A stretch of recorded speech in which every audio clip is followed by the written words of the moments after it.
Praise the lord. ప్రభువైన యేసుక్రీస్తు నామములో ఈ ఉదయకాలమందు మీ అందరికీ కూడా శుభములు తెలియజేస్తున్నాను. మరిన్ని మార్నింగ్ వర్తమానాలు మీకు చక్కటి సబ్జెక్టు ఇవ్వడానికి, బైబిల్లో మంచిగా మార్నింగ్ ఒక బైబిల్ స్టడీ అనుకోండి, లేదా బైబిల్లో ఏదైనా ఒక చక్కటి నీతి వాక్యం అనుకోండి, అలా తీసుకురావాలని నేను ఆశిస్తున్నాను. కనుక మీరు వినండి, నేర్చుకోండి.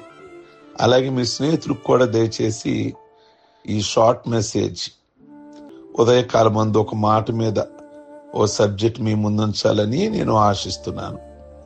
కనుక అందరూ కూడా వినండి, అందరి చేత వినిపించండి.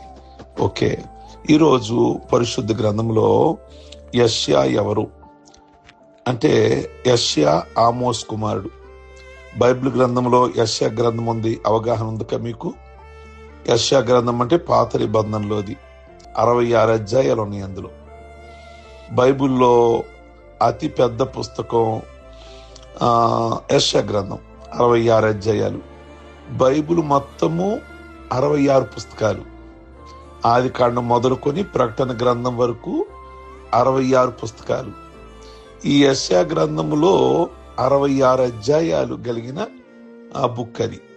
అందుకే చాలా మంది ఏమంటారంటే దీన్ని మినీ బైబుల్ అని అంటారు యెషయా గ్రంథాన్ని. యెషయా పెళ్లి చేసుకున్నాడు, వివాహితుడు. ఆయనకి 2 బిడ్డలు ఉన్నారు. 2 బిడ్డలకు అర్థమయ్యే పేర్లు పెట్టాడు. షర్యా, షూబు. యెషయా గ్రంథం 8వ అధ్యాయము 3వ వచనంలో ఉంటుంది. షర్యా షూబు అంటే శాసము తిరిగి వచ్చును అని అర్థం. 2వ కుమారుడు పేరు మహార్ షలాల్ హష్ బాజ్, త్వరగా కొల్లగొట్టబడుతుంది అని అర్థం. చాలా అర్థాలు, భావాలు కలిగిన పేర్లు పెట్టాడు. ఆ కాలానికి ఆ పేర్లు వర్తిస్తాయి. ఆ కాలానికి యెషయా దేవుని ప్రవక్త. క్రీస్తు పూర్వం 742 ప్రాంతంలో దేవుడు యెషయాను పిలిచి ప్రవక్తగా నియమించారు. ఉజ్జియా రాజు మరణించిన సంవత్సరానికి దేవుడు యెషయాని పిలిచాడు. యెషయా గ్రంథం 6వ అధ్యాయం 1వ వచనం. యెషయా గ్రంథంలో 66 అధ్యాయాలు ఉన్నాయని చెప్పా. అందులో ఈరోజు 2వ అధ్యాయము 1 నుండి 6 వచనాలు ధ్యానం చేద్దాము. ఈ ప్రాముఖ్యంగా రాబో దినాలలో ఎవరైతే ప్రభు మందిరము పర్వతమును ప్రధానమైనదిగా ఎంచి ఆ పర్వతం మీద ఉన్న దేవాలయమునకు వస్తారో అటువంటి వారికి శాంతి సమాధానాలు ప్రభు దయచేస్తాడు అని యెషయా ప్రవక్త తెలియజేస్తున్నాడు. మరో మాట, చీకటిలో నివసిస్తున్న యాకోబు వంశస్థులను, అనగా ఈరోజు మనలను, ఎవరైతే చీకటిలో, సమస్యలలో, ఇరుకులలో, ఇబ్బందులలో ఉన్నారో ప్రభువు దగ్గరికి వస్తే ఆయన దయచేసే వెలుగులో జీవిస్తారని ఆహ్వానిస్తున్నాడు. ఈ ఉదయకాలం ముందు ప్రభు మిమ్మల్ని ఆహ్వానిస్తున్నాడు. మీరు చీకటిలో ఉన్నారా అంటే, చీకటి అంటే సమస్యల్లో ఉన్నారా? ఈ ఉదయకాలం ముందు మీరు బంధకాలలో ఉన్నారా? క్లిష్ట పరిస్థితులలో ఉన్నారా? అనారోగ్యంలో ఉన్నారా?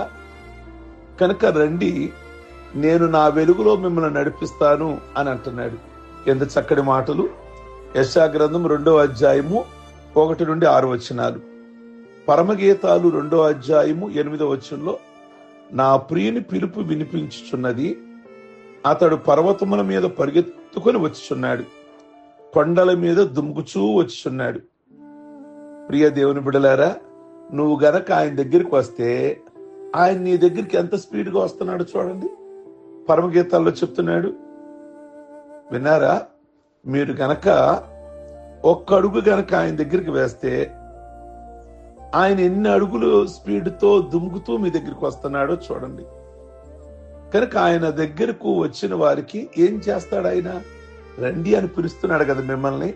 వచ్చిన వారికి ఏం చేస్తాడు? ఆయన అంతరంగిక స్వస్థతలు ప్రసాదిస్తాడు. మొదట యేసయ్య ఒకసారి పడవ నుండి దిగిన వెంటనే దెయ్యము పట్టిన వాడు ఒకడు సమాధులలో నుండి ఆయన యొద్దకు వచ్చెను. మార్కు సువార్త 5వ అధ్యాయం 2వ వచనం. ఈ వ్యక్తి సమాధుల్లో ఉన్నాడట. ఆ వ్యక్తి మృతులు నివసించే చోట ఎవరుంటారు అక్కడ సమాధుల దగ్గర? చనిపోయిన వారిని పాతి పెడతారు. బతుకున్న వారు ఎవరు ఉండరు అక్కడ. వెళ్ళిన ఒక అర్ధగంటలో చచ్చిపోయిన వ్యక్తిని కాల్చేయడమో పాతి పెట్టేయడమో చేసి వచ్చేస్తారు. బ్రతుకున్న వాళ్ళు ఉండడానికి కాదు ఆ ప్లేసు. కానీ ఇక్కడ ఈ వ్యక్తి బ్రతుకుండగానే జీవిస్తున్నాడు సమాధుల్లో. గొలుసులతో ఎవ్వరు బంధించిన ఎవరికి వంగని పరిస్థితి అతనిది. రాళ్లతో తను తానే గాయపరుచుకుంటున్న పరిస్థితి. కేకలు, అరుపులు చుట్టుప్రక్కల ఉన్న వారిని భయాందోళనకు గురి చేస్తున్న పరిస్థితి. ఇతరులకు ఇబ్బందికరంగా మారిపోయిన పరిస్థితి. అంటే ఇంటిలో కుటుంబ సభ్యుల మధ్య ఆహ్లాదకరమైన వాతావరణంలో జీవించాల్సిన ఈ వ్యక్తి సమాధుల్లో మృతుల మధ్య నిర్జీవంగా బ్రతుకుతున్నాడు. విన్నారా? ఇంటిలో ప్రశాంతంగా గడపవలసిన వాడు సమాధుల్లో తిరుగుతున్నాడు, సమాధుల్లో పొర్లుతున్నాడు, అక్కడే తనకు తానే గాయాలు చేసుకుంటున్నాడు. ఈ రోజున చాలా మంది పరిస్థితి అలాగే ఉంది. ఆహ్లాదకరమైన ఇంటిలో ఉండవలసిన వాళ్ళు ఎంతసేపు కూడా నెమ్మది లేని బయటి ప్రపంచంలో ఉండడానికి ఇష్టపడుతున్నారు. కనుక అంటే రెండే రెండు, తన మానసిక స్థితి అన్నా బాగోనిదై ఉండాలి, లేదా నీ ఇంట్లో ఉన్న పరిస్థితి అన్నా బాగోనిదై ఉండాలి. ఎలా ఉండాలి అంటే సహజంగా ఆడవాళ్ళైనా మగవాళ్ళైనా పిల్లలైనా బయటికి వెళ్ళాము అంటే త్వరగా పని ముగించుకొని ఇంటికి వెళ్ళిపోవాలి. మన ఇల్లు ప్రశాంతంగా ఉంటుంది, ఆహ్లాదకరంగా ఉంటుంది. వెళ్ళగానే నా భార్య చక్కగా ఆప్యాయంగా మాట్లాడుతుంది, నా భర్త చక్కగా మాట్లాడతాడు, నా పిల్లలు, మాది స్నేహపూర్వకమైన ఒక ఇల్లు అన్నట్లుగా ఉంటే ఏ భార్య అయినా ఏ భర్త అయినా ఏ పిల్లలైనా బయట ఎక్కువగా ఉండడానికి ఇష్టపడరు. గమనించండి. కనుక రెండే రెండు. అంటే అలా రాని వాళ్ళందరూ ఇల్లు పొరపాటు అని అనుకోవడానికి కాదు. ఆ వ్యక్తిలో అన్నా మానసిక స్థితి కరెక్ట్ గా ఉండకపోవచ్చు. కొన్ని ఇళ్ళు బాగుంటాయి, ప్రశాంతంగా ఉంటాయి, ఆహ్లాదకరమైన వాతావరణం ఉంటుంది. కానీ ఇంట్లో యజమాని బయట తిరగడానికి ఇష్టపడతాడు, లేదా పిల్లలు తిరగడానికి ఇష్టపడతారు. అంటే ఇల్లుని మైనస్ అనకూడదు మనం.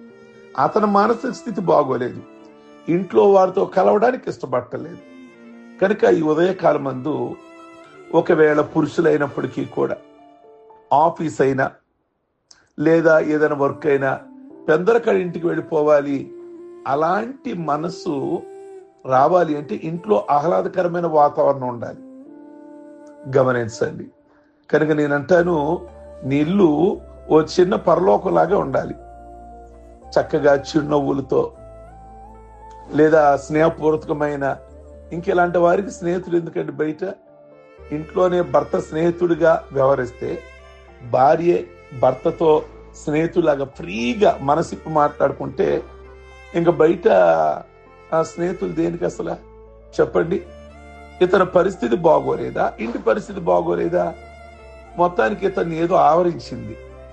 అందుకని సమాధుల్లో ఇంటికి చాలా దూరంగా జీవిస్తున్నాడు. ప్రియ దేవుని బిడ్డలారా, రాళ్లతో కొట్టుకుంటున్నాడు, గొలుసులు వేసి బంధిస్తున్నారు. కానీ అతను స్వాధీనం చేయటం ఎవరి వల్ల కూడా కాటల. ఇటువంటి వ్యక్తి వద్దకు యేసయ్య మేఘారూరుడై ఉన్నత పర్వతం నుండి దిగి రావడం మనం చూస్తున్నాం. అంటే పరమగీతాలు అన్నారు చూసారా?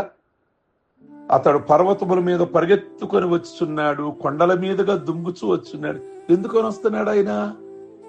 నీకోసం నువ్వు సమాధుల్లో ఉన్నావని, నీకోసం నువ్వు సమస్యల్లో ఉన్నావని, నీకోసం నువ్వు అప్పుల్లో ఉన్నావని, నీకోసం నీవు మానసిక స్థితి బాగోలేదని, నీకోసం నువ్వు ఒక్క అడుగు వేస్తే ఆయన ఎన్ని అడుగులు ఎంత స్పీడ్గా వస్తున్నాడు చూడండి. కనుక దావీదు కుమారా అని సంబోధిస్తూ తనలో ఉన్న దుష్ట శక్తుల కంటే అధిక శక్తిమంతుడు ఈయన అని గ్రహించి పాదాల మీద పడ్డాడు. సాతాను శక్తులు దాదాపుగా 2000 ఆ దయ్యాలు ఆ వ్యక్తిలో ఉన్నాయి. దావీదు కుమారా అని సంబోధిస్తున్నాడు. ఒకే ఒక్క మాటతో ప్రభు అతన్ని ఆదేశించి అన్ని రకముల సాతానుల దుష్ట శక్తుల నుండి విడుదల కలిగించారు. తిరిగి మామూలు మనిషిని చేశాడు. ప్రియ సహోదరి సహోదరులారా, మనం ప్రభు వైపు ఒక్క అడుగు వేస్తే ఆయన మన వైపు 100 అడుగులు వేస్తాడు. ఈరోజు మార్నింగ్ మీరు చీకటిలో ఉన్నారా? సమస్యలలో, బంధకాలలో ఉన్నారా? ప్రభు అంటున్నాడు, రండి నా వైపు, మీరు రండి. యెషయా గ్రంథం 2వ అధ్యాయం 1 నుండి 6 వచనాల్లో. అలాగే ఇతర మానసిక స్థితిని బాగు చేయడమే కాదు, శారీరక బాహ్యమైన స్వస్థతను కూడా ఇస్తాడండి. ఆయన నీకు భౌతికమైన రోగమును కూడా తగ్గిస్తాడు. ఓసారి యేసయ్య భర్తమయి అనే గుడ్డివాడికి స్వస్థత ప్రసాదించారు. మార్కు సువార్త 10వ అధ్యాయం 46వ వచనం. మనం కూడా ఆనాటి ఇశ్రాయేలు ప్రజల మాదిరి చేసిన తప్పులకు పశ్చాత్తాపడగలగాలి. దేవుని వైపు మరలి తిరిగి రావాలి. చిత్తశుద్ధితో ఆయన పూజించగలగాలి. దేవుని చల్లని పాలన మన జీవితాలలో కొనసాగడానికి సమ్మతించాలి. మన ద్వారా ఈ లోకంలో దైవరాజ్యం వర్ధిల్లేట్లుగా చేయాలి. అప్పుడే మనము ఆయన దయచేసే వెలుగులో నడుస్తూ ప్రభు 2వ రాకడకు సిద్ధపడిగలిగిన వారమవుతాం. అందుకే కదా నువ్వు ఇంకా సిద్ధపడలేదని ఆయన రాకడ నీ కోసం ఆలోచన చేస్తున్నారు. దేవుని సమయము ఆసన్నమైంది కనుక మనం ఎప్పుడు మెలకు కలిగి ఉండాలి. కనుక ప్రభు నిన్ను ఈ ఉదయకాలమందు రమ్మని పిలుస్తున్నారు. ఏ బంధకాలలో ఉన్నా, ఏ సమస్యలు ఉన్నా ప్రభు దగ్గర రండి. ప్రభు ప్రతి సమస్య నుండి ఈ ఉదయకాలమందు మీ కుటుంబంలో ఏ సమస్య ఉన్నా గాని విడుదల కలగజేయునుగాక. ప్రార్థించుకుందాం. సర్వశక్తి కలిగిన తండ్రి, ఈ ఉదయకాలమందు మీరు మాట్లాడిన మాటలు అందరికి మేలు, దీవెన, ఆశీర్వాదం దయచేయండి.